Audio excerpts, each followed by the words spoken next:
Hello everyone, welcome back to my channel ఇంకా subscribe చేసుకోకపోతే subscribe చేసుకొని పక్కన బెల్ ఐకాన్ యాక్టివేట్ చేసుకోండి. ప్రతి ఒక్క అప్డేట్ వస్తుంది. ఎవరన్నా ఈ సెట్ ప్రిపేర్ అవ్వడానికి టెస్ట్ సిరీస్ కోసం చూస్తుంటే this is the best time to do. ఎందుకంటే లాట్ ఆఫ్ బిట్స్ ప్రాక్టీస్ చేయొచ్చు using test series. MPC test series already లైవ్లో ఉంది, డిస్క్రిప్షన్లో లింక్ ఉంటుంది, వెళ్ళి తీసుకోవచ్చు. And ECE core branch test series కూడా ఉంది, కావాలంటే వెళ్ళి తీసుకోవచ్చు. డిస్క్రిప్షన్లో లింక్స్ ఉన్నాయి, చాలా యూస్ఫుల్. సో ఈ పర్టికులర్ వీడియో ఏంటి అంటే ఏపీ ఈసెట్ ఎగ్జామినేషన్ డేట్ ఎప్పుడు అనేది మనకు తెలిసిపోయింది 2025 రిలేటెడ్గా. It is on May 6th. Okay, May 6th రోజున మనకి ఏపీ ఈసెట్ 2025 ఎగ్జామినేషన్ అయితే కండక్ట్ చేయబోతున్నారు. మార్నింగ్ బ్యాచ్లో కొంతమందికి, ఈవినింగ్ బ్యాచెస్, ఆఫ్టర్నూన్ బ్యాచెస్లో కొంతమందికి పెడతారు ఎగ్జామినేషన్ అనేది. అది ఏంటి అనేది మనం నోటిఫికేషన్లో చూద్దాం. ఇంకా నోటిఫికేషన్ రాలే. ఇప్పుడు 2 విషయాల కోసం మాట్లాడాలి. నోటిఫికేషన్ ఎప్పుడు రిలీజ్ అవుతుంది, ఫీ పేమెంట్ డేట్స్ ఎలా ఉంటాయి, అండ్ అలానే ఏమేమి సర్టిఫికేట్స్తో మీరు రెడీగా ఉండాలి అనేది మాట్లాడుకోవాలి. ఫస్ట్ నోటిఫికేషన్ అనేది మనకి March 2nd వీక్లో రిలీజ్ అవుతుంది. గుర్తుపెట్టుకోండి, ఫస్ట్ పేపర్ నోటిఫికేషన్ రిలీజ్ అవుతుంది, ఆ తర్వాత వెంటనే మనకి 2025 వెబ్సైట్ యాక్టివ్ అవుతుంది. ఇంకా 2024 వెబ్సైట్ ఉంది మనకి, అది ఇంకా యాక్టివ్ అవ్వలేదు. సో March 2nd వీక్లో maximum notification, paper notification release అయ్యి మనకి ఆన్లైన్ వెబ్సైట్ అప్లికేషన్ కూడా ఓపెన్ అయిపోతుంది. ఓకేనా?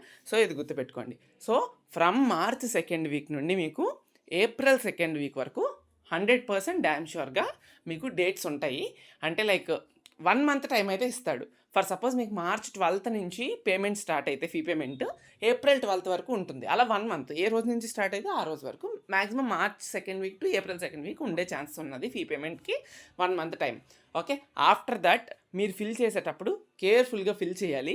ఏవైనా అప్లికేషన్లో నేమ్స్ మిస్టేక్ చేస్తే మళ్ళీ బిఫోర్ ఈసెట్ మీకు కరెక్షన్ ఆఫ్ అప్లికేషన్ అని చెప్పి డేట్స్ ఇస్తాడు, అందులో మార్చుకోవడానికి ఛాన్స్ ఉంటుంది. కాబట్టి ఎందుకని పొరపాట్లు చేయడం?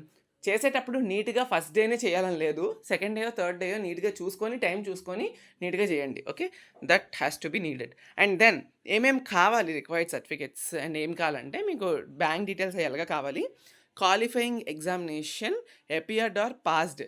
Okay, diploma hall ticket number, basically అంతకన్నా ఏం లేదు ఇక్కడ. ఓకే, అండ్ తర్వాత స్టీమ్ అప్లైడ్ ఫర్ ఇంజనీరింగ్, మీరు ఏ బ్రాంచ్కి ఇప్పుడు ఈసెట్ రాస్తున్నారు అనేది ఖచ్చితంగా పెట్టాలి.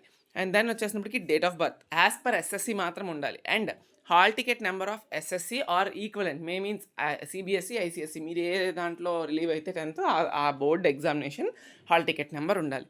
అండ్ ఇన్కమ్ ఆఫ్ పేరెంట్స్ యొక్క income, the income certificate issued by MRO competent authority. ఆ ఇన్కమ్ ఆఫ్ పేరెంట్స్లో మీ పేరు కూడా ఉండాలి. ఓకేనా?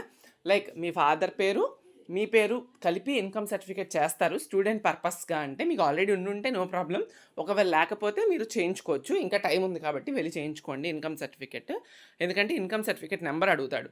Okay, and then study details, study certificates from class 1 to intermediate 10+2 equivalent. Okay, ఇక్కడైతే క్లాస్ 1 అని రాశాడు, బట్ క్లాస్ 6th నుంచి మీకు స్టడీ సర్టిఫికేట్స్ అంటే ఏ ప్లేస్లో చదివారు, ఏ స్కూల్లో చదివారు అని చెప్పి డీటెయిల్స్ ఫిల్ చేయమని అడుగుతుంది అప్లికేషన్ ఫామ్లో. సో అది మీరు స్టడీ సర్టిఫికేట్స్ ఉంటే మీరు ఈజీగా ఫిల్ చేసుకోవచ్చు. ఇక్కడేమో అప్లోడ్ చేయమని అడగడు మీకు స్టడీ సర్టిఫికేట్స్. ఓకే, గుర్తుపెట్టుకోండి. And SC, ST, BC categories ఎవరైతే ఉన్నారో వాళ్ళ యొక్క క్యాస్ట్ సర్టిఫికేట్ నెంబర్ అడుగుతుంది, అది కూడా ఎంటర్ చేయాలి. ఓసీ వాళ్ళకైతే అవసరం లేదు. ఒకవేళ ఓసీ వాళ్ళు ఈడబ్ల్యూఎస్ సర్టిఫికేట్ ఉంటే ఆ నెంబర్ ఎంటర్ చేసుకోవచ్చు. అండ్ తర్వాత special category NCC, pH, sports, cap, వాటి యొక్క సర్టిఫికేట్స్ ఏమైనా ఉంటే వాటిని అప్లోడ్ చేయమని అడుగుతుంది, చేయొచ్చు మీరు. ఓకే, నెంబర్స్ కానీ. And Aadhaar card details, 12 digit Aadhaar card number అనేది మీరు ఎంటర్ చేయాలి. ఓకే, సో ఇది మనకి టోటల్ డీటెయిల్స్ రిక్వైర్డ్. ఓకే, గుర్తుపెట్టుకోండి. ఇన్కమ్, క్యాస్ట్, ఒకవేళ రేషన్ కార్డ్ ఉంటుంది కదా స్టేట్ గవర్నమెంట్ది, అది ఉన్నా కూడా సరిపోతుంది ఫీజు రియంబర్స్మెంట్ అప్లికబుల్ అవ్వడానికి. సో చూసుకోండి, ఏది వీలుంటే అది మీరు. ఇన్కమ్ కూడా చేయించుకుంటే చాలా మంచిది, better to give income. Okay, so అది నా సజెషన్స్. ఏమైనా ఉంటే బెటర్, ఏమైనా లేకపోతే వెళ్ళి చేయించుకోవడానికి ట్రై చేయండి. Thank you so much.